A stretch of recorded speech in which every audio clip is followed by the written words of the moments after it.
Hello, everyone, and welcome to another episode of the Truth About Real Estate Investing Show. And my name is Erwin Cito, bringing you the truth about real estate. I posted something on my Instagram just last week about someone stated something about you have to know about all the evils in life in order to have a better understanding of life. So I reposted that on my Instagram story and made the comment like I've seen some of the greatest evils in the real estate investment industry, and that's actually why I named the show "The Truth About Real Estate Investing," so that we could shed the light on how things are done properly. And maybe one day when I give up my real estate license, then I'll talk about the stories of how the dark side of some of the awfulest things I've seen in the real estate industry. But we have a lot more positive things to talk about today, such as the secret to happiness. The secret to happiness is practicing gratitude, and I am grateful that I can still go to my Radix CrossFit gym in Oakville. I'm thankful for the several politicians, including my local MPPs, the mayor of Milton, Burlington, and I think that's it, and the region of Halton, who stood up to Doug Ford to not send us back to stage 2. Thus, our gyms and indoor restaurants are staying open. And quick side note, for those of you who message me asking to get on a phone call or to take me out for coffee, there's nothing I like better than supporting local business. I think most of you would know that by now. So just know that I am a regular member of Radix Gym in Oakville, Ontario on Dorval. So if you ever want to find me, I will be there. Of course, you have to be a member to join. Anyways, just wanted to support a local business. Anyways, before anyone gets mad, I get enough hate already for doing this podcast for free. I'm no anti-masker, and this is hardly a political message, but I will happily stand up for small businesses. They're especially considering that small businesses, at least in our area, are not the source of the problem. It's actually private gatherings and sources unknown, quote unquote sources unknown. The sources are unknown because the people are gathering in private, aka they're breaking the rules, they're getting sick, and then lying to health officials about how they actually got sick. It's not rocket science. It's not like there's new ways of COVID transmission. And before anyone goes hating on me again, saying I'm like making up stuff, actually I went to school with a gentleman who's actually now the infectious disease doctor for Trillium Health Partners in Mississauga, and he lives in Mississauga. So yeah, I don't think there's many better resources. Because if you disagree with me, well, City TV, CTV, Globe and Mail, did I already say CBC? I don't know. All these other news channels, they're actually talking to my friend Sumon pretty regularly about his opinion on where COVID's going and whatnot. Anyways, knowing that the greatest source of transmission is private gatherings, why are restaurants and gyms the ones to be shut down and go bankrupt? When in my area, they have not been in the problem. And in my experience, I've invested I've seen these businesses, and they've invested thousands of dollars, and they've hired extra staff for cleaning and disinfecting and screening and whatnot. In my city, the mayor even stated how cases are declining below the provincial average, and we have ample capacity at our hospitals. So why another shutdown to put the nail in the coffin of more small businesses? I really don't get it. Anyways, I've always believed that talk is cheap, and I'll put my money where my mouth is. I am making a $250 donation to MPP Jane McKenna, who is not my MPP, and I've let my MPP know about it. I will send her the receipt of this donation. I let my MPP know that I support leaders who support local small businesses and who will stand up to Doug Ford. And don't get me started on how rents are frozen for next year. I've said it a couple times. This pandemic is making people crazy, so that's enough ranting for me. The other crazy thing about this Great Recession, Great Depression, this pandemic that we're in, is how my real estate and stock hacker friends, they're perfectly fine. They're actually very happy. For those who say money doesn't buy happiness, well, apparently it buys sanity. shout out to my client Shane Late for he DM'd me. He's our real estate client. He's also a stock hacker student, and he shared with me that his returns this year were 96%, but he's given back some, so he's currently at 86%. Or you can look at his returns that they are $5,000 less than what he's earned this year to date at his 40 plus hour job. That's per week. So yeah, and in his side hustle that takes him 15 minutes, half an hour a day, he's able to almost keep up with his 40 plus hour job. Anyways, also in case I didn't shout out Ron Esteban last week, I'm going to shout him out again. I had lunch with Ron Esteban last week, and we had him on the podcast just a few months ago. If you haven't listened to it, please do, because he'll be coming back on the pod soon after he dropped a bomb on me.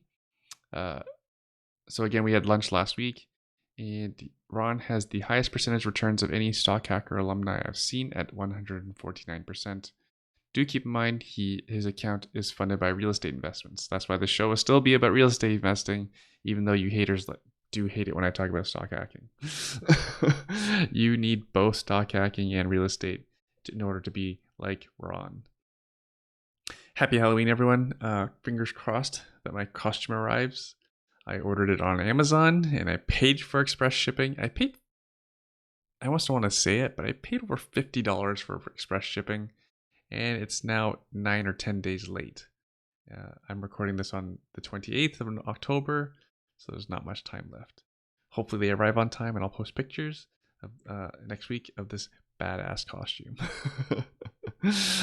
From reading what I talked about my friend who's an infectious disease doctor. He's saying that his recommendation for Halloween trick-or-treating is not actual trick-or-treating, but rather walking the neighborhood with kids in costume, which we will do, so that we'll walk around the hood and take in the decorated homes in our neighborhood.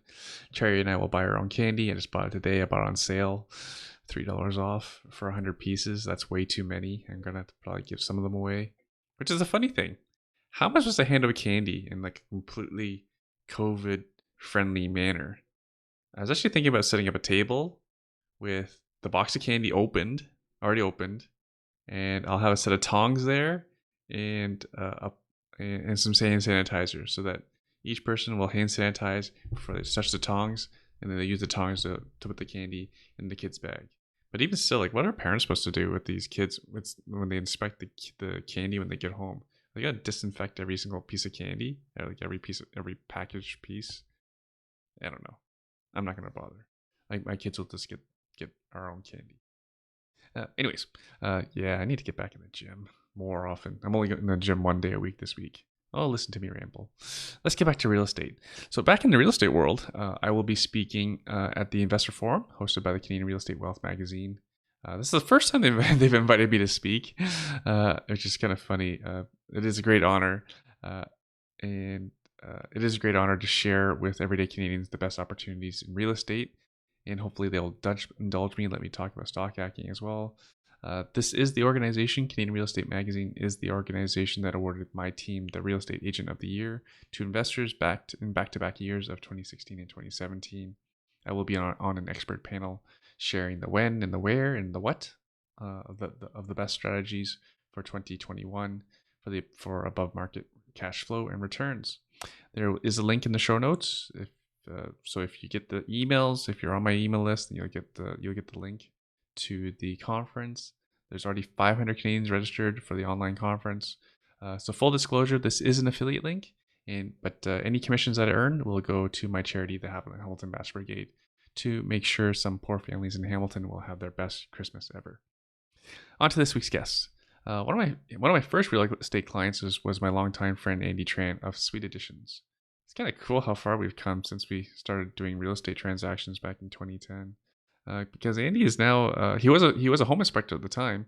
He's now a former home inspector. He's a registered house and small business buildings designer. He's a real estate investor. He's being more known as a developer these days, as he's building houses. Like he's taking empty land and building houses. Andy has a degree in architectural science, and he's best known as the leading authority on accessory dwelling units design. Accessory dwelling units. In plain English, that's legal basement apartments or garden suites or the million other names for self-contained apartments. If you have a rear addition on a property that's fully self-contained, as in it has its own kitchen and bathroom, preferably its own heating system and water meter and all sorts of fun things. Why do you need to know about accessory dwelling units? Well, they are the best way to maximize your cash flow and overall returns in real estate. I give you Andy Tran. Hey, Andy, what's keeping you busy these days? Hey, just a few things going on. How about yourself?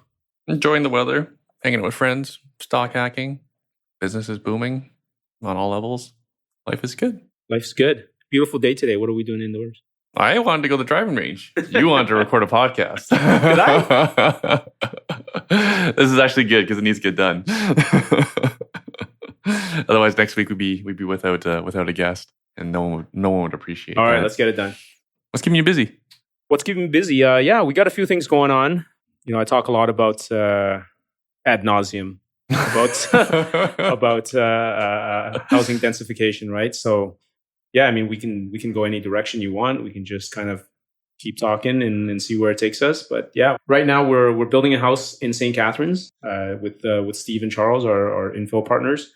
Yeah, so that's going pretty well. We're almost getting ready to frame that. So you have 2 units, semi-detached homes with purpose-built second suites in the basement, and hoping to get that wrapped up early spring, hopefully. Ooh, sounds like a serious project. Yeah. This one, I mean, we were really, we really had to jump through every hoop on this one. Like, this is the quintessential, like, if you're going to do infill development and you have to jump through every hoop, this is the one. Right. So I don't know for your listeners if anyone has any interest in doing kind of small scale infill development, but there are, even though the government is they really want you to do it, they're encouraging it, but the old kind of policies and procedures are still in place. And it's just a lot of steps, right? So we had to go through layers to get to kind of final approval. Okay. So let's start with what's the end goal with this project. So what will it be when you're done? It's going to be basically 2 brand new houses that we could hold on to and rent out with individual units. So why don't we just back up for those that aren't aware of the actual project? Please. So it's a corner lot in St. Catharines, about if I remember correctly, 70 by 105 or 110 square feet, 110 feet. So it's a fairly sizable corner lot. So 70 frontage is big. Yeah. So it's 70 frontage, and then so we had, because it's a corner lot, we were able to sever the lot into a single lot into 3 lots, and then build the semi-detached houses. And one of the lots is actually an L shape, which a lot of people aren't aware that you can do that. So you can, like, even an interior lot, you can sever it so that it's not a straight rectangle. You can do like an L shape. Some people call that a flagpole lot. So there's different ways that you can do it.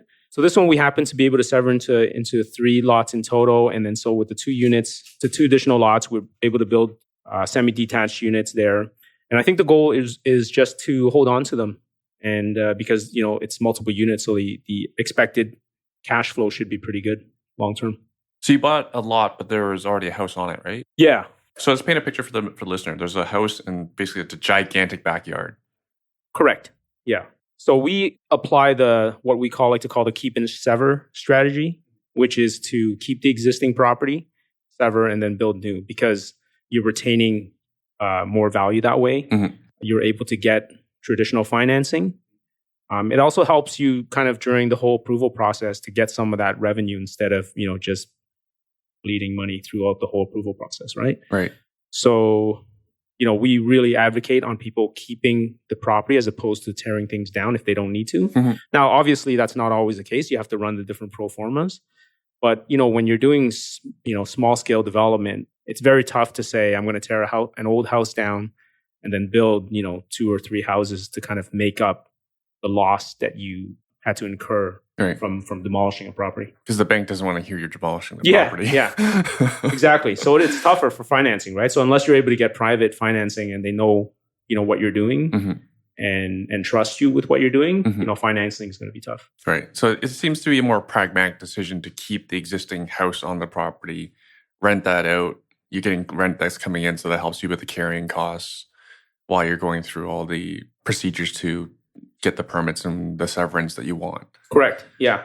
So that's one of the major reasons why it's good to keep the property. I'm actually not sure where it comes from, but I find a lot of beginners have come to me saying, "Oh, I want to tear down the house," versus you guys always plan to keep it. Have you heard the same thing before? Actually, I wonder where they're getting that from. People come to us all the time with that, and I think that Is that from TV? Like, where'd they get that idea from? It works in certain markets, right? So if you're in North York, in Toronto, and you have a bungalow there, and there's all these custom 4,000 square foot custom homes nearby, and they're selling for $3-4 million, then yes, it could make sense. You can tear a house, and you can buy a house if they price it in a favorable manner. Let's just throw up some really rough numbers. Let's say you buy that property for $1 million, you tear it down, and it costs you $1 million to build a custom home, and you can sell it for $3 million. Then it makes sense, right? But that's very, very risky, right? I mean, it's big capital. It's risky from the standpoint of, if the market turns for, that type of luxury property, even if it's 5% or 10% in the market change, then you're exposed, right?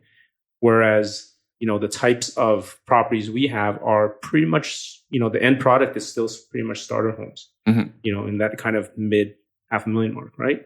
So you're pretty much more insulated. So the gains, it's less volatile. The gains are not as big as something where you can potentially tear it down. So in a lot of the markets that we invest in, right, like the ones that, a lot of your listeners invest in, Hamilton's, Brantford's, St. Catharines, Windsor, Kitchener, those types of markets. Oshawa. We find when we run the pro formas, rarely does it make sense for us to say we're going to tear that house down and build. Right. And it makes sense. And if you can do a large development, like, a large number of units, you have to consider all of the development costs that are associated with that project, which can get very high. And I concur. Like the high level investors that I know who are doing similar strategies, they're keeping the properties. Only when they're like closer to Toronto are they, with like, for example, like Luke and Michael Ryrot, they tore down the house and they'd build 2 semis for a lot of and sell them for a whole bunch of money. So that model works in like you said, when you're in North York example.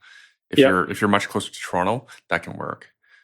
Yeah, if your average single family home is $1 million and up, then that strategy could work. Right. But everybody's looking at doing the same thing, right? And it's not really, they're not really building for density. They're building for, that wealthy end user buyer. They're buying a single family home. They're not buying, something that's 4 units or something like that, right? Right.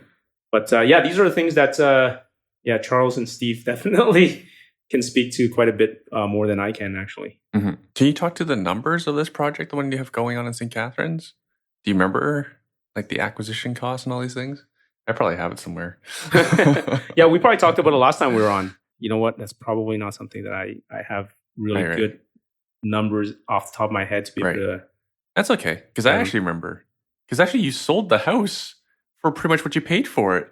Yeah. Well, a lot of that, I guess, has to do with the market conditions, right? So that's awesome. You fixed it up a bit, though, didn't you?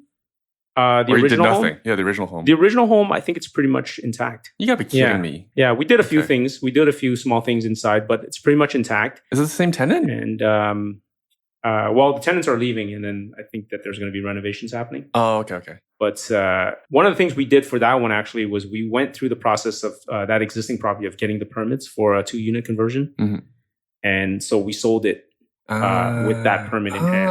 Okay. So that's a strategy for a lot of people who may be interested in selling. If let's say they're doing a small scale development, they have that original home. If they want to free up some capital, they can sell that property. But if they can even just get the permit ready for a 2-unit conversion or something else, right, that kind of makes it easier for the next buyer. Okay. So just to catch the listener up, I have it on my computer somewhere, but I don't want to. It'll take me too long to look it up. So I think. Do you remember when you bought it? Funny thing is, we put in the offer on New Year's Eve 2018. And that was the day where like there's nothing going on, obviously, right? So we figured that was a good time. So we actually got the deal done a couple of days after that. Right. So you acquired it sometime early 2018. Early 2019. 2019. Oh, it hasn't even been that long. Okay. No, it's been a bit. Okay, hang on. So let's retrace steps and paint the picture for the listener. So you bought it early 2019. I think you paid somewhere around $350 for it, and then you did minor stuff, had the tenant stay there the whole time. Yeah. You guys went and did all your due diligence and applying for permits, and you guys went to, we'll go into that later actually. Let me just make a note of that, because you had to fight for this one. And then just recently you sold it. So then you severed the property, and then you sold the original house. Correct. On a smaller lot, now on a new smaller lot, for the same price that you paid for the entire parcel. Yeah, in the ballpark. I think it was really close, wasn't it? I think so, yeah. That's sweet. And then now you have a free piece of land. Yeah. That's the idea, right? That's why that keep and sever strategy is Right. so good, is that, you can keep that property and it's still cash generating. You're not destroying, the wealth from that property. Right. That's amazing. Right. Like a lot of these markets that we look at, the land value is actually not as substantial as the actual house itself. Right. One of the planners that we work with down there was quite prominent. He told us a good rule of thumb is 25% of the property would be considered the land value, and 75% of it is a house. Yeah. Depends on the market. So it depends on the market. If it's, exactly, if right? it's Toronto and you have $3 million houses on your street. It's more than half, more than 50% in Toronto land value. But in a lot of those markets, if the house is 300,000, probably the land is 100,000. Right. And so, if you're tearing it down, you're basically destroying $200,000 worth of value. So you got to make that up before you can even start making any money. Yeah, not easy. So it's definitely not easy.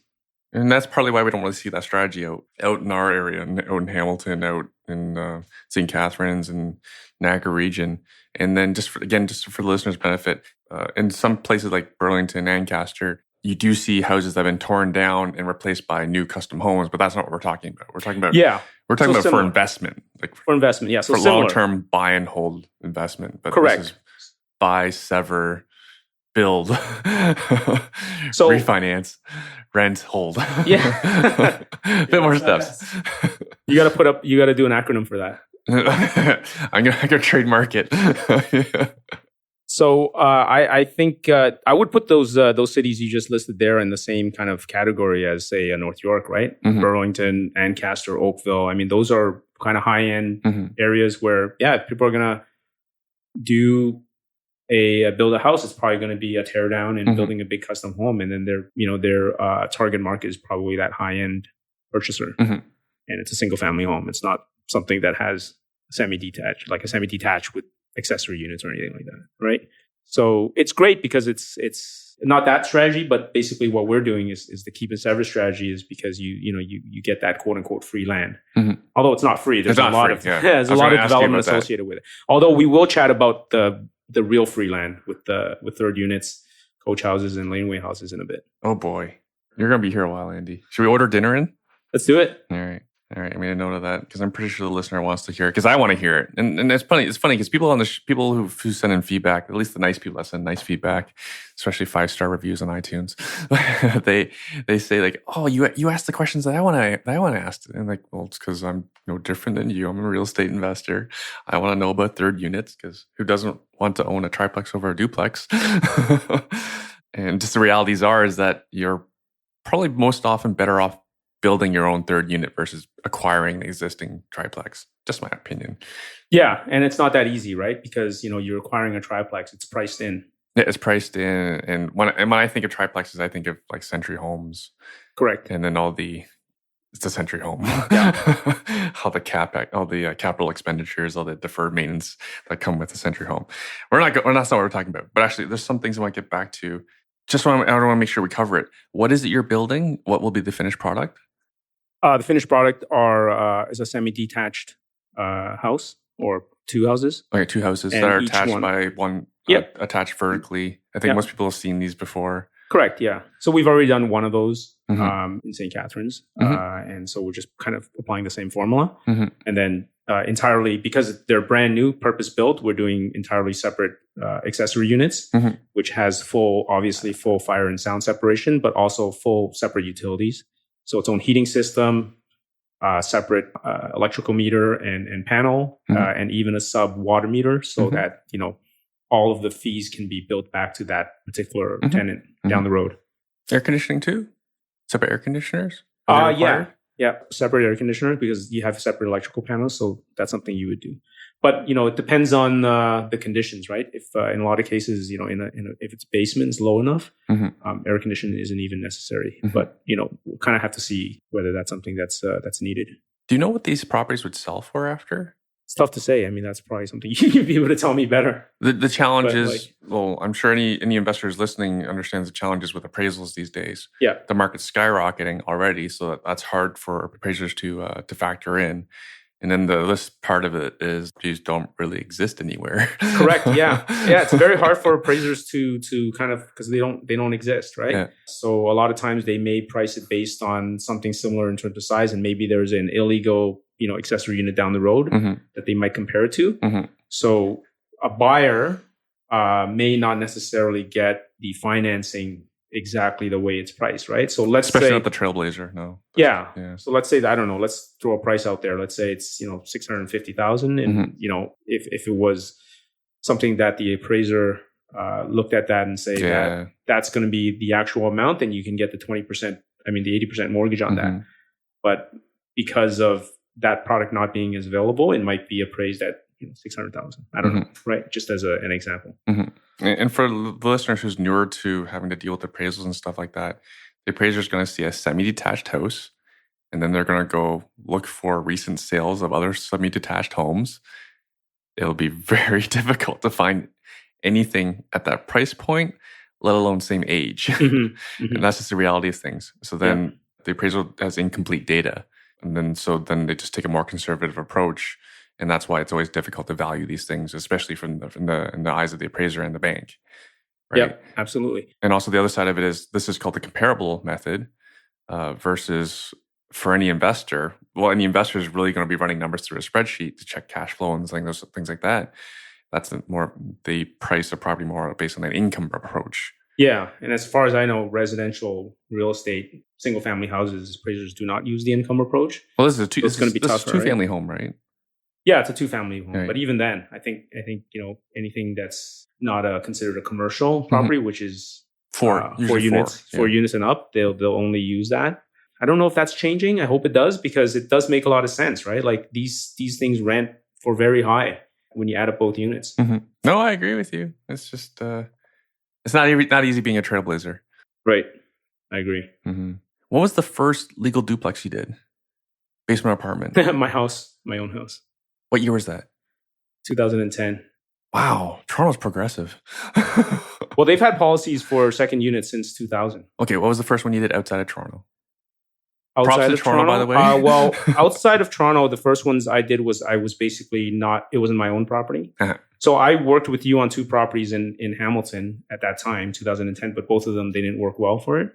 So I just worked with clients. So I went through the whole process with them and consulted and did the design work. All right. What year was that? It wasn't until 2015 that I got into that with my business, doing design and consulting. So before that, from 2010, when I learned the whole process with my own property in 2015, I was really just talking about it a lot at realtor offices, with my home inspection clients when I was with Carson Dunlop, and just kind of going through the ins and outs and learning how to navigate the city in terms of getting these things approved in a straightforward manner, right? So yeah, it wasn't until 2015, and since then it's really just been crazy. We've probably worked on 260 projects by now. All duplex, triplex conversions? Vast majority would be 2 units. Right. Yeah. Do you remember the year, the first one you were able to close a permit on the duplex in Hamilton? In Hamilton, I would say, I'm going to say it's either, end of 2015. What kind of property was that? Was that a bungalow? Yeah, bungalow. No kidding. Bungalow on the Hamilton Mountain. You have to tell me later who the name of the client was. I didn't think it was that long. Wow, time flies. Yeah. I remember seeing my first legal basement apartment, and I remember it was near Christmas, because I remember it was snowy. I didn't think it was that long ago. I didn't think I was thinking more like 2018. Yeah, people were doing it. 2018, it was already gangbusters by that point. My memory is that bad. But 2015 was kind of when the whole legal thing kicked in, because that was when pretty much all the major kind of investment cities got their bylaws in place by then. By 2015, they said, yeah, this is something that we have to comply with the provincial government, Bill 140. So they pretty much all got their bylaws in place by 2015, and that was when it just all every investor just said, you know what, let's get it done legally. Because before that, people were still doing them, just not legally, right? Was it easy that time? No. Was it brutal back then? It was very hard. Okay. Because nobody really understood the rules. Right. It was very difficult to kind of get everybody on the same page. Right. Because I remember the turning point for the city of Hamilton specifically. Apologies to the listener. We talked about a lot about Hamilton. But I remember the turning point was someone we know, I forget who it was, had cornered the mayor. I think it was Eisenberg and during his first term, cornered the mayor at one of the business networking events saying, hey, I'm not from Hamilton. I'm a homeowner in Hamilton. I invest. I want to do things right. Can you please just give us the rules on how to legalize basement apartments? And then Fred, as a great mayor as he is, he went down to the building department and said, hey, these people want to invest. They want to do things right. Can we help them? And that's when the switch, did you remember there's a noticeable change, how much easier it got? Yeah. That was the trigger for that. Yeah, it was around that time. It was around kind of late 2015 when we saw that. Because I remember speaking to them kind of earlier in the part, like maybe fall of 2015. And a lot of them just said, we're not really, because I was talking to them about Bill 140 and I was talking to them about complying with it. And they just said, this is what you have to do, government. Yeah. The government said you have to do this, city. And I think that when they inserted, I don't know if it was when they inserted the Section 19 or if they revised it at that time in the bylaws, which really kind of outlined their policies around it, right? And Hamilton actually doesn't have a second suite or an accessory suite policy. They're pretty much like duplexes or 2 units. They almost treat them like 2 equal units. But even though for the most part, people know that they're basement apartments. Cool. In Hamilton. So back to the semis that you're building. And so it's a 2-story? Yeah, 2-story, 3 bedrooms each. You have a walk-in closet again? You have 2 bathrooms? I think no walk-in closet. This is smaller than the last one, but okay. There are, I think there are 2 bathrooms. The first ones that you built, how many square feet were they? They were around 1,750 each, not including the basement. Right. Folks, can you imagine that? Like 3-bedroom apartment? No, I think it was it 2 bathroom or 2.5? 2.5. 3 bedroom? 2.5. 3 bedroom. Excuse me. In a sizable walk-in closet. Yeah. It was a nice walk-in closet. That was a big selling feature for those properties. Do you remember what they rented for? Yeah, we rented the upper units for $1,990 plus utilities, and the lower unit for I think $1,395 plus utilities. So all in all, just under $3,400 plus utilities. So they're paying hydro, gas, water. Right. Do you remember the square footage for the basement? Just around 600 because we had the bylaws in St. Catharines. Right. They can't exceed around 645, I believe. So they're what? Is that 1 or 2 bedroom? We made 2 bedrooms. Yeah. Nice. Yeah. I was pushing for that. Yeah, I'm on the same page as you. A lot of people say, you know what, don't force an extra bedroom. I don't think you should force an extra bedroom, but if you can put in an extra room, it doesn't have to be big, even 70 square feet. If somebody wants to use that as an office, especially now, right? Yeah.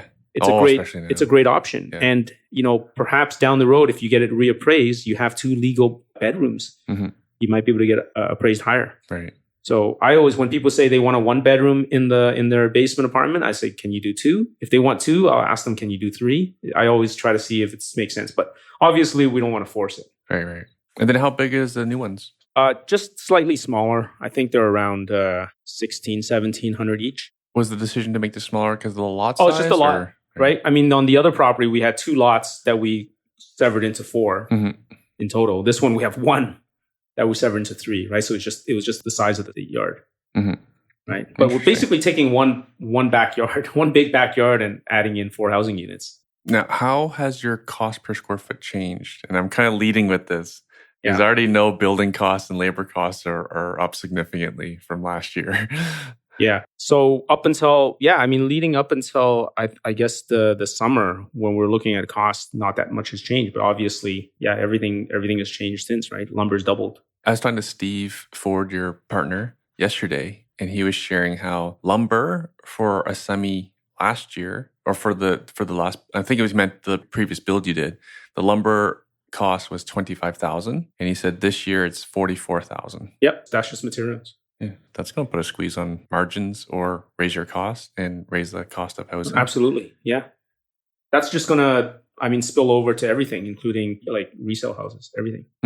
Right? All things being equal, like we don't know where the economy's headed and where overall market's headed, but all things being equal, that's going to drive up the cost because the materials. Yeah. Right. So if it's going to cost me $20,000, $30,000 more for this new house, I might reconsider getting a resale house. Right. So that's going to drive that up as well. And that's just fundamental economic theory. Right. replacement costs drive the cost of what's existing. And that's great for all of us who have real estate. Sad part is it also raises the replacement cost of our properties, which means our insurance goes up. Yeah. Let me ask you a question. How much of that do you think is related to, the actual like supply and demand issues with building materials, and how much is it with what's going on with, macroeconomically with the government and the stimulus and all that? Do you think there's some inflation in that?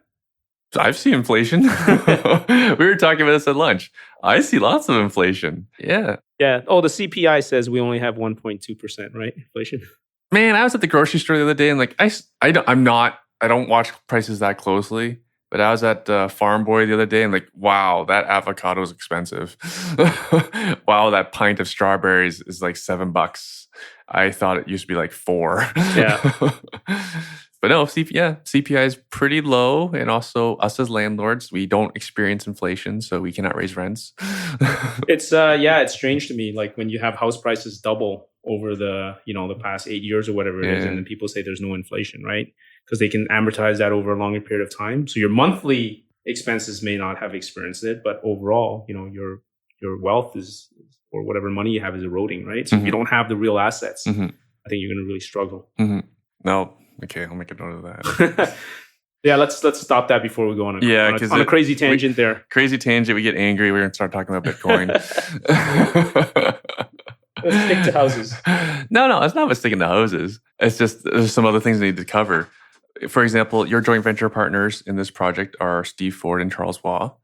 And what's cool about it is you guys might not appreciate it. Oh, I think you guys appreciate it. You guys are very different skill sets. Right. You guys actually, I think you present it that way as well. You guys wear different hats. Yeah, absolutely. I think that's what helps us. Right. Can you explain to the listener, like what hat do you each wear? Like, for example, like someone's listening like, oh, Andy doesn't know what to pay for the house. Well, that wasn't Andy's job.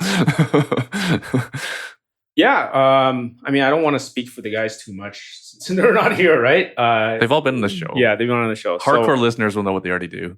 Yeah. So starting from kind of like the beginning of a project, I would say Charles takes the lead on the development. So really analyzing the feasibility, highest, best use of a property, running through the finances, the legals. So he basically does the heavy lifting to see if a project is feasible. Steve being a site supervisor for a large Toronto builder, it's built over 1,000 homes. He obviously knows every aspect about building. I kind of look at it a little bit. Oh, and working with contractors. Oh, yeah. I forgot to mention that. So that is an incredibly important skill. Yeah. And then the relationships as well, right? Yeah. With contractors. Yeah, his Rolodex of contractors. Yeah, absolutely. And yeah, I'm just along for the ride, riding coattails. So, well, and actually, we didn't cover this. We've had in the past. Andy, how many house inspections have you done? Not that many. I know because your role changed, but still, you've done. Yeah, I'll challenge like 1,200 to 1,300, something like that. Right. So not many. Anyone listening to the show has probably done more than that. Yeah. So when I'm talking to home inspectors, like the ones that I worked with, right? They inspected like 8,000 houses. So yeah, that full career, you changed careers, and then so that was in like a span of 3 years. 3 or 4 years. Right. And then you wrote educational content for home inspectors while working for a home inspection company. Yeah.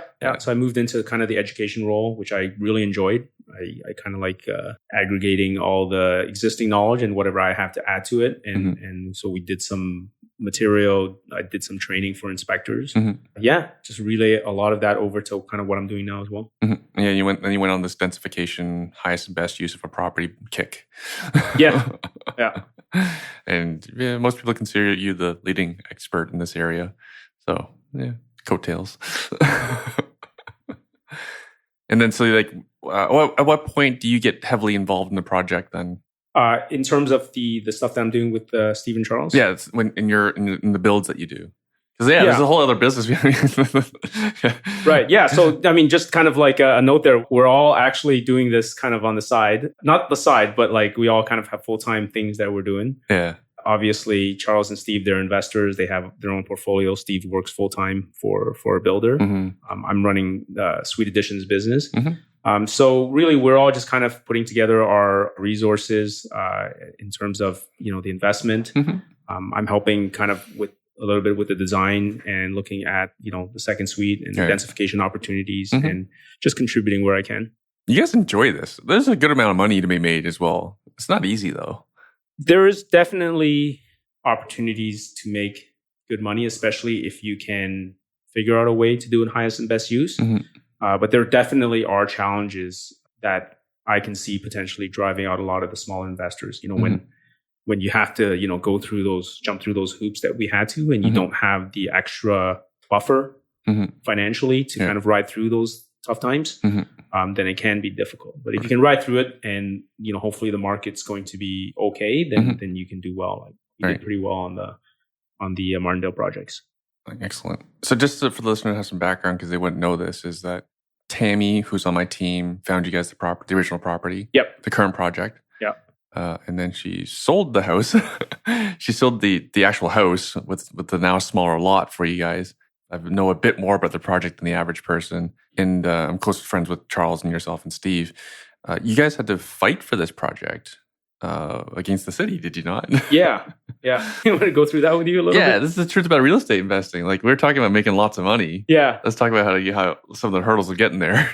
So yeah, I think maybe Charles did cover this in our last podcast together, the three of us in March. I don't know if we did. Yeah. But we basically had to go through every step on the development. Now, I'm going to miss some pieces here, but I'll just kind of give you an overview.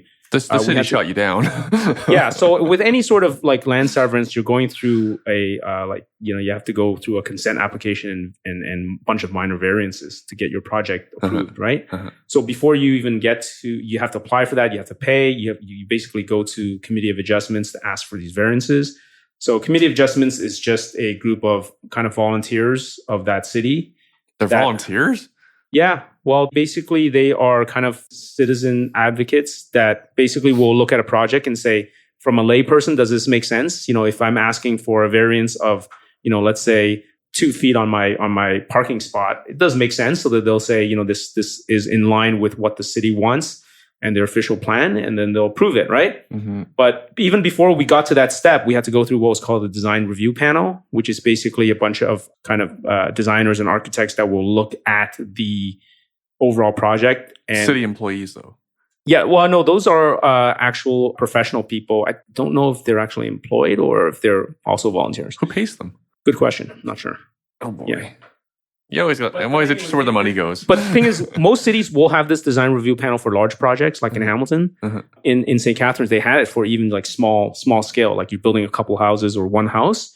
And they're supposed to look at kind of the design characteristics of that project compared with the neighborhood. So like the look of the houses, does it match with the neighborhood and that sort of stuff? But invariably, they may have their own biases, right? So we feel that in certain situations, they might look at it and say, hey, you know what, you're putting in accessory units. If you're over densifying, it's not even something that they may, they may not necessarily have the right to comment on that, but they will anyways, because they kind of have that ability to make that statement. And then that feedback is given to the city staff, and city staff will consider it. So we kind of got shot down that first time. We had to go back at the review. Yeah, that initial design. So before we even got to committee, we got that, and we felt that if we were not going to revise our design and then submit it to committee, we could have done that. Then we would have gotten shot down for sure. So we went back and we redesigned it and resubmitted it. And then we kind of got their blessing. They say, okay, well, fine. We like your design now. Go to committee. We went to committee. This committee was 5 members, I believe. And there were, I wasn't there. I think I was in the US, and Charles, we were communicating on WhatsApp. He was there, and he said that there were 5 people. The first 2 people said they were fine with it. The third person, which may have been like the big dog, the guy that everybody looks up to, the alpha. He didn't provide, the alpha. He didn't provide any explanation, but he said he doesn't feel comfortable, quote unquote, with the project. This is kind of what Charles explained. And then the other remainder of the 2 said, yes, fine, we reject it as well. So we lost 3-2 on that one. So that basically stopped the project. And so in Ontario, once you don't pass the committee, you can choose to appeal, right? So in the past, it was the OMB, the Ontario Municipal Board. So now it's been replaced by LPAT, which is the Local Planning Act Tribunal. So it's very similar to OMB. It's still provincially based, but there are local elements to it. And so we went through that whole process, paid a bunch of money getting a lawyer. And went through the whole process. And, after 6 months delay in getting the court date, that we got approved. So it added 6 months to the project and like tens of thousands of dollars. What didn't they like about your original design? What did the change in the original design that you submitted to the review panel? There was no changes on the design. Oh, okay. Yeah. I mean, there were minor adjustments, I think, in terms of the variances, but there were no real changes. So we just appealed saying that we don't think that it's the way they rejected it is not in line with what the city's objectives are. I mean, this is a property that is like a 5-minute drive to a GO station that has daily service to downtown Toronto. And so we feel that, if you want to have the density, you want to have affordable housing that you're asking for, that we're doing exactly that. But what they did was they looked at the book. You took an empty piece of land and you turned it into 4 homes, essentially. Yes. But I think that there are biases from individuals at places where they're not used to things being done a certain way, right? The challenges of being a trailblazer. Yeah. So it's almost like you gotta push for these kinds of changes because we can't develop like we used to. We don't have the land. And governments need the revenue. And aren't you glad you had the property rented out? Yeah, it helped. It helped a bit, not a lot, because we weren't getting much rent, but it's better than not getting any rent. Better than nothing. Better than getting a private mortgage for probably like 4 times more the interest rate too, with no income coming in. I've been there. I don't want to go there again. Oh, that's right. I remember that. Hard money loans. If anyone doesn't know, Andy and I have known each other for a while. 2008? Something like that. Oh, it's been a while. God, we're old. Speak for yourself. You act young because you can beat me up. Let's talk about third units. Can you put third units on these properties? Not yet. Really? And I don't think do it? No, I don't think. I mean, even if we can, it's not going to make sense for these properties. Okay. We've pretty much maxed out the land that's available. Okay. So, third units are a thing. They're coming down the pike. So, what will be the most common third unit example? So for listeners, I touched on this earlier, classic investment is we buy a single family home and then we take out permits and suite the basement, turn the basement to a separate apartment. So now we have a 2-family home. Now we're talking about how do we get a third unit. Right. Go, Andy. Yes, third unit. So just to back up and give people a little bit of context, it's always been, the suburban neighborhoods, the R1 neighborhoods for your listeners who may not be familiar with that. R1 is really just kind of your lowest density, suburban types of homes. And those ones since 2011, 2012, when they passed the provincial government passed Bill 140, it mandated every city to have policies to allow the second unit. And now in 2019, there was another bill. It's called Bill 108, the More Homes, More Choice Act. And that one is also there to kind of aid the development process. A lot of that, if you go through that act, a lot of it really covers big developments, big condo developments and a lot of big, subdivision developments to make it easy for some of those developers to, let's say, put in higher density units. But buried at the end of that bill, there's a section called additional residential units. And there has not been a lot of discussion around this either in the media or, even anywhere online. So when I dug into this bill, because, if the bill's called Bill 108, More Homes, More Choice Act, I'm going to stay up all night and read that and try to figure out what that is, right? Because that sounds pretty exciting for me. Mm-hmm. I kind of dug through that and I Googled it. And there's actually a couple of lawyers online that went through it in quite a bit of detail. So they talked about these additional third units. So officially, they're called additional residential units. So ARUs. Okay, not that we need another acronym, but there it is for these things. So it's basically the province is trying to push the cities to allow homeowners to have their second units, mostly basements, plus a third ancillary unit, which is ancillary means not attached to the building. So based on that wording, it's essentially stating that it's going to be like a detached, what some people would call a coach house. Some people would call it a garden suite or a garden unit. So basically, detached house on your property. And this is something that I think is going to be a huge opportunity in the coming years. Can you paint a picture for the listener? What would what kind of property should they be looking for? What does it look like? Or should they start with the zoning map and look for R1? It might be premature, but in Ontario, there's already a few cities that have. Good place to start. Yeah. What cities? So right now, as far as I know, I would recommend everybody do their own due diligence. That's Barrie and Welland, I believe, already has policies in place to allow them.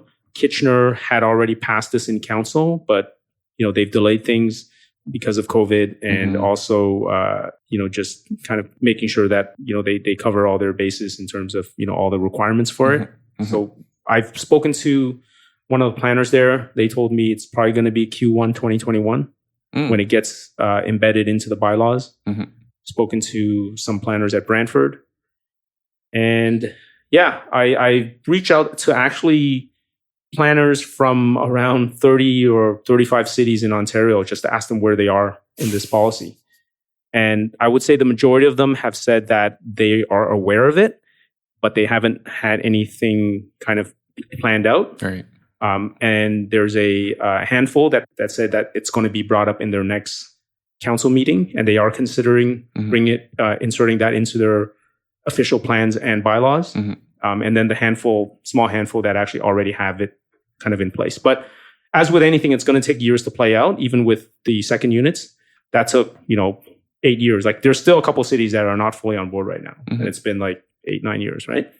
So you can Google additional residential units. You'll probably see a bunch of cities in Ontario where they're talking about getting, they want public feedback. They want to, study it and come up with some sort of a resolution, because they know that at some point they have to comply with that provincial bylaw. Yeah, COVID's really changed things. I was golfing with an investor yesterday who was building something like 20 units. He had a plan submitted for something like 20 units in the east end of the GTA, east of the GTA, and he was saying how the city came back and said, "Oh, because of COVID and the pandemic, we're actually considering reducing densification on his project." So, meaning less units, right? Which is terrible for our ability to, as investors, to create more value.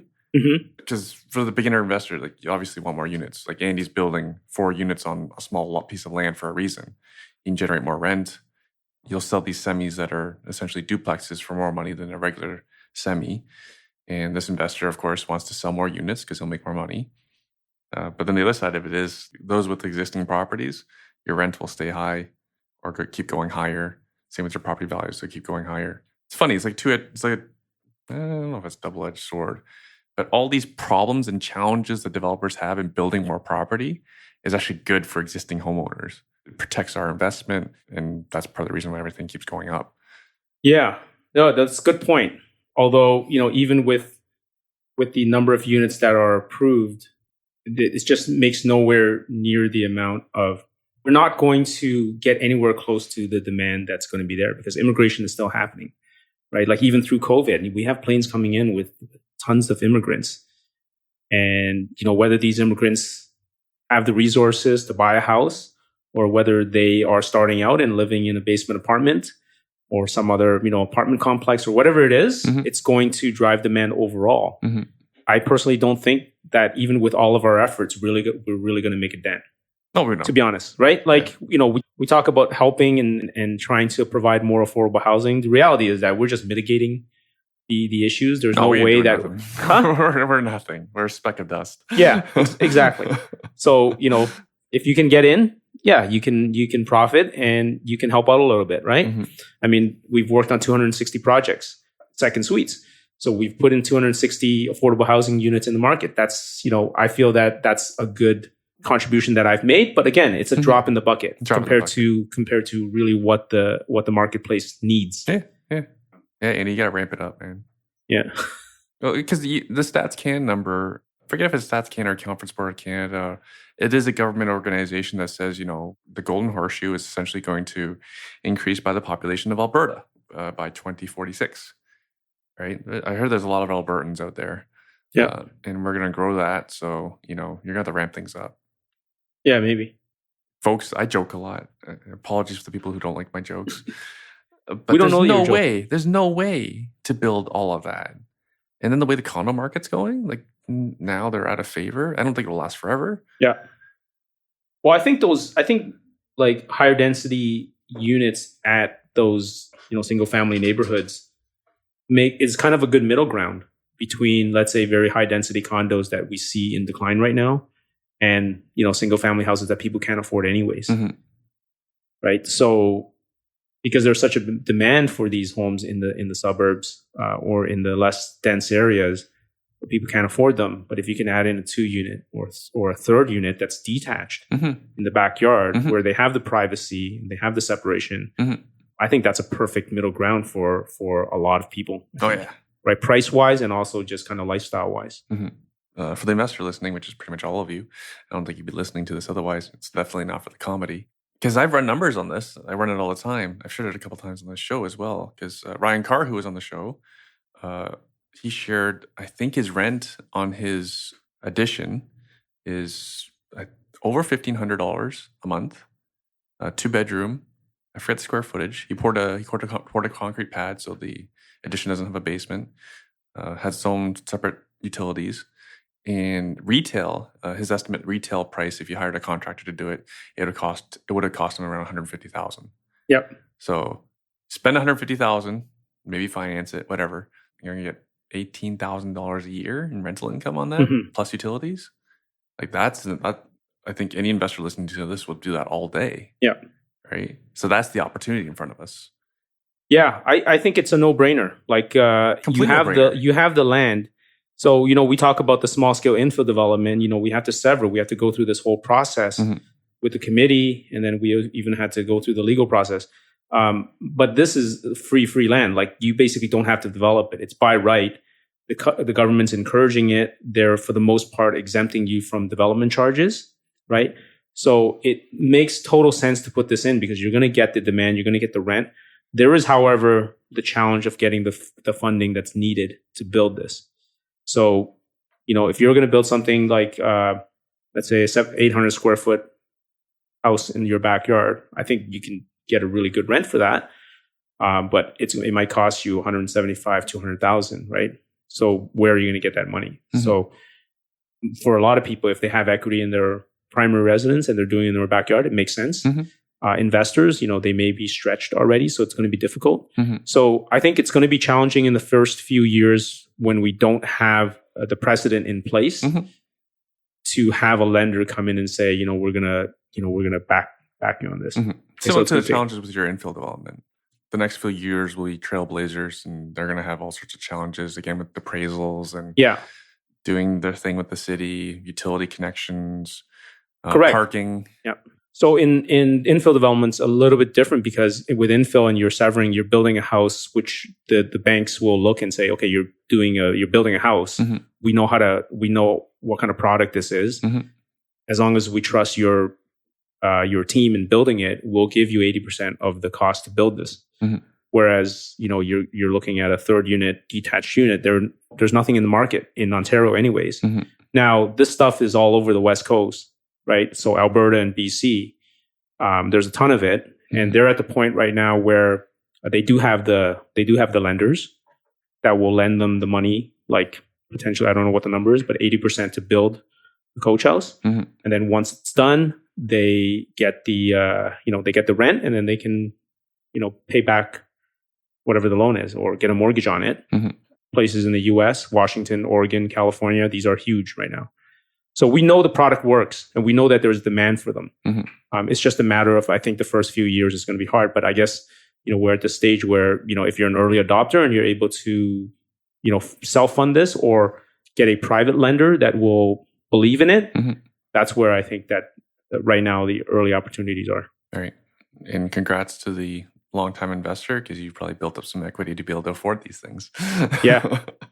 Andy, what do you see for parking requirements? Because for the new listeners not familiar, parking is always a challenge whenever you're trying to do a basement apartment, and it varies between cities. What do you expect to do with the parking requirement for a third unit?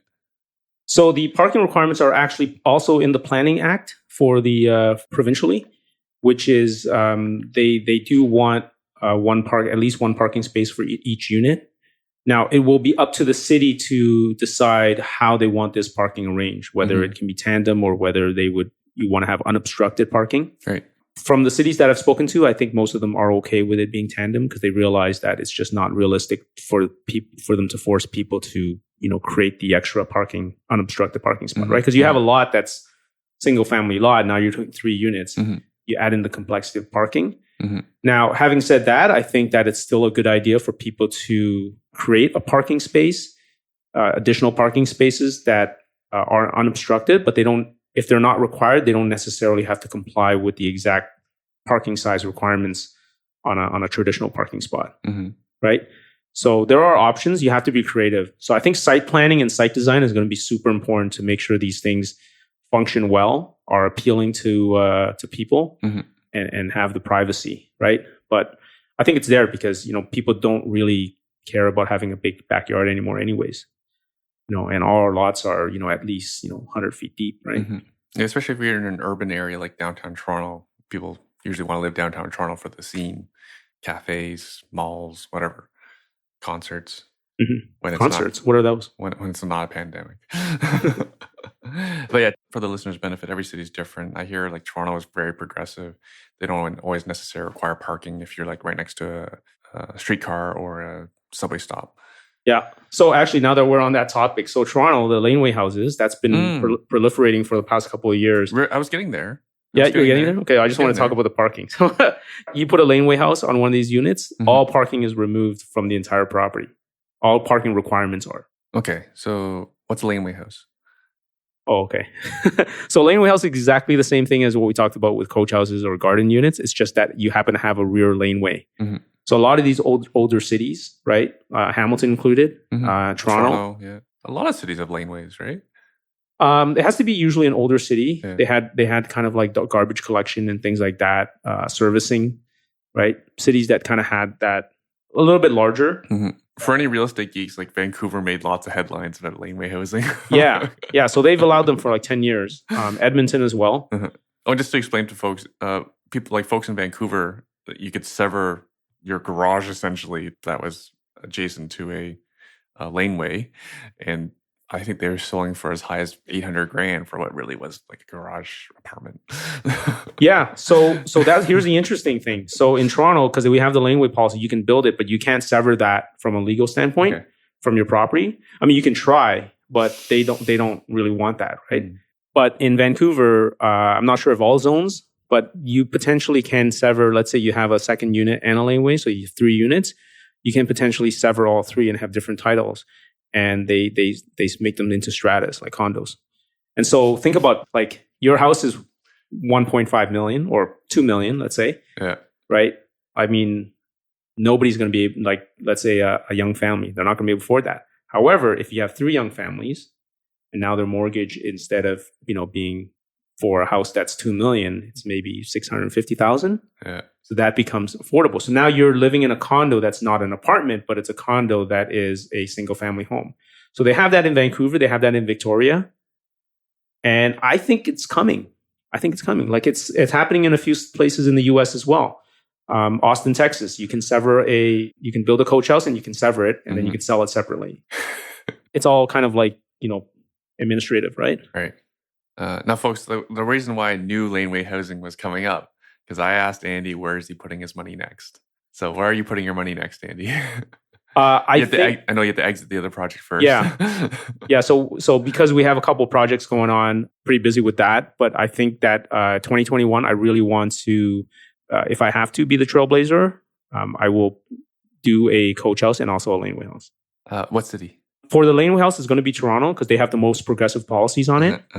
And also just in terms of the return on investment, like it just makes a lot of sense.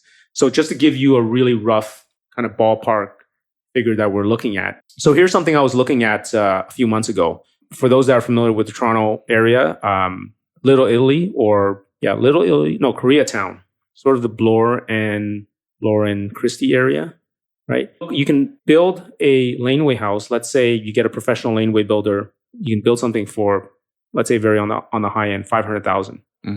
Right. So if you had the 500,000, that's what it's going to cost. What's that? That's what it's going to cost on the high end. Yes. Oh boy, you're bringing somebody in there. However, let's say you have the equity in your property. Your property is $2 million. You have the equity to build that, right? I'm looking at what else I can get for $500,000 in that area. I can get a studio on the corner of Bloor and Bathurst Annex, closest to that location. 500 square feet studio condo. Prices may have come down a little bit lately, but so if you compare, and so what can I rent that condo for compared to what I can rent that house for? Right, I can rent that house for $4,000 or $5,000 a month. 3-bedroom. I can do a basement. So just the upside there, because it's free land. Right. So that just kind of shows you what the potential is. Now, obviously, we have to take account, finances. Where am I going to be able to finance $500,000? Mm-hmm. If I buy a $500,000 studio apartment, I can, leverage most of that. Because the financing is not in place for that laneway house, then I can. But once the financing comes on board, it's a game changer.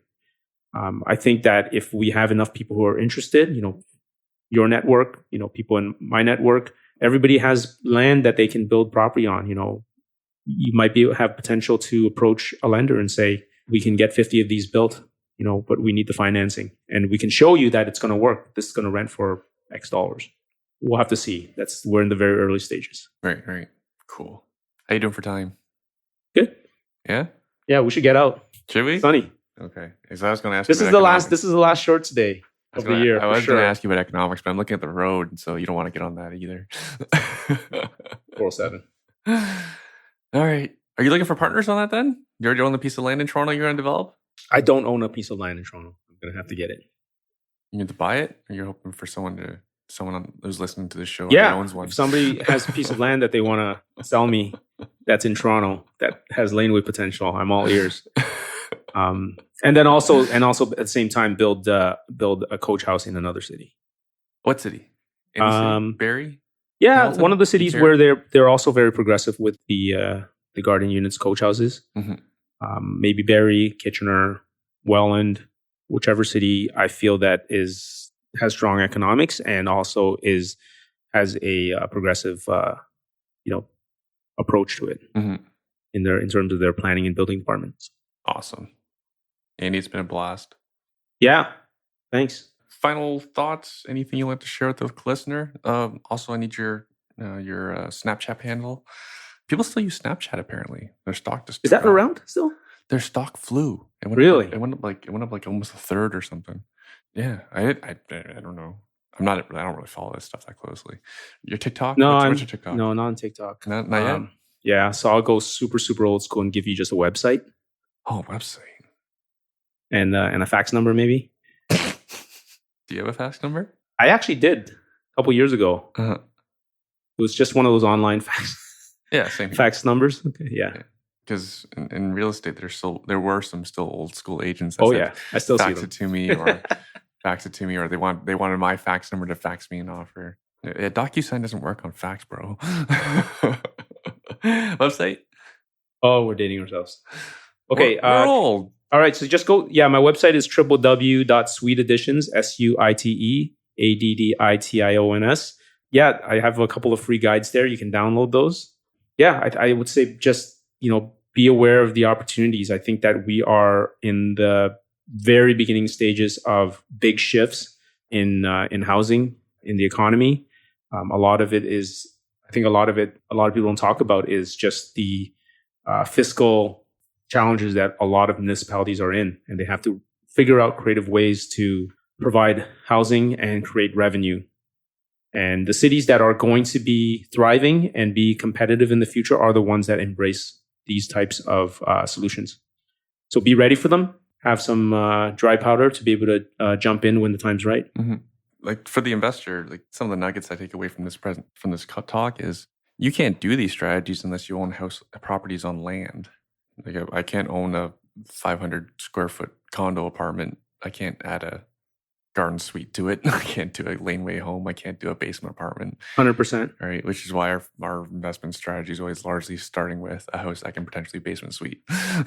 Basement suite has a backyard, because you're never going to be able to buy any new product that has a large piece of land.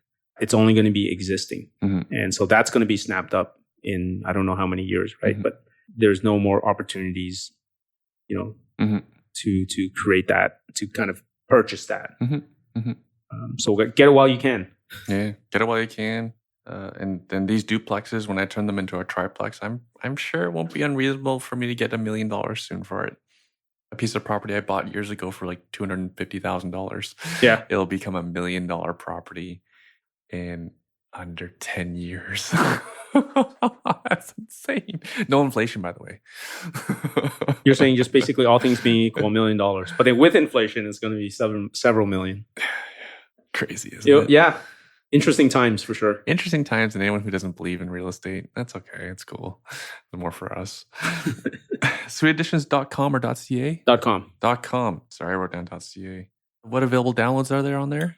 So I have 2 guides on there. So I have Legal Second Suites Beginner's Guide. And, that outlines a lot of the opportunities that I talk about, whether you're an investor or a homeowner, or even if you're kind of a professional, right? A contractor or a realtor, the opportunities are available. I actually had that book originally published in 2016. I recently updated it in just a couple of months ago with some more information about the what I talked about with the Bill 108 and some other opportunities. So download that. And I also have a 8-point checklist that covers 4 major kind of zoning items, bylaw items for second suites, and 4 major kind of building code items. So it's good for those folks who are interested in doing second units to be able to kind of look at this checklist and see if their property makes sense. Is my team well versed in this stuff? I would basically say that the vast majority of the clients that I work with are through Erwin's team. So that would be a yes. Apologies, folks. It is my podcast. But yeah, it's part of the job, right? We have to know the investment for our client better than anybody else does. Yeah, that's so important, is to find whichever professional that you're working with, realtor, contractor, make sure that they've been through the process. Make sure they're local to the city. They know, because they have those relationships. It just makes the process a lot smoother. Yeah.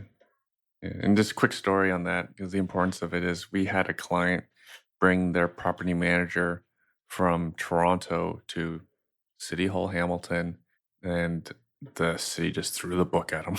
It was the worst I've ever seen any of our clients go through. It's like, who did you piss off? Yeah. And they chose to go with someone else other than you. And wow. And then just full disclosure, we asked nothing of you, Andy, right? You don't compensate us financially, nothing. You just want a good job done for our client, right? Yeah, I mean, it's great to work with your team. I mean, everybody wants to do everything properly, so that's important. And ultimately, I think that's the best long-term approach, right? Don't try to cut corners. Yeah, for sure. Because then you maintain those relationships with the city, and they don't give you a hard time. Yep. Yeah. Awesome, Andy. All right. Cool. Are we hitting some balls? Or you're going home? Yeah, let's do it. All right. Thanks, Andy. All right. Thanks.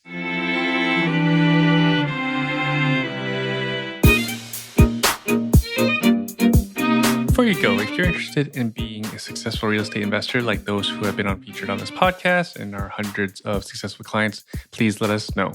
It is our honor to give back and educate others on how we ourselves build cash flowing real estate portfolios using all the best practices shared on this podcast, from the lessons of our hundreds of clients, and of course, our own experience in owning investment real estate. If you didn't already know, we pride ourselves at being the best in real estate as coaches, having the best property managers, contractors, handy people, cleaners, lawyers, accountants, everyone you need on your power team. We're happy to share them with our clients to ensure your success. New investors or seasoned investors alike, we can help anyone by providing our award-winning coaching services. And this isn't all talk. We have been awarded Realtor of the Year to investors in 2015 by the Real Estate Investment Network, 2016 by the Canadian Real Estate Wealth Magazine, and again in 2017 because no one told the judges no one is supposed to win the award twice. But on merit, our peers deemed us to be the best. And again in 2018, we again won the same award by the Real Estate Investment Network. So 4 years in a row, we collected that award. And it'll never happen again. We will be the only team to ever win these awards, collect this number of awards, because Canadian Real Estate Wealth magazine doesn't give out awards anymore. Hopefully, being the most decorated team of realtors in Ontario will make you consider us for your next or first real estate investment. Even if you don't invest in our areas, there's a good chance I know who would be ideal for you. I've been around for a while. It's a very small community. Everybody knows everybody. There are some realtors who are talented at servicing investors, and there are a great many with great ethics. Unfortunately, the intersection of the two, talent and ethics, is actually very limited to only a handful in each city or town. Only work with the best of the best is what my father always taught me. If you're interested, drop us an email at iwin@infinitywealth.ca. That's IWIN@infinitywealth.ca. Hope to meet you at one of our future meetups soon. Again, that's iwin@infinitywealth.ca. That's our email address. All right. Hope to see you soon.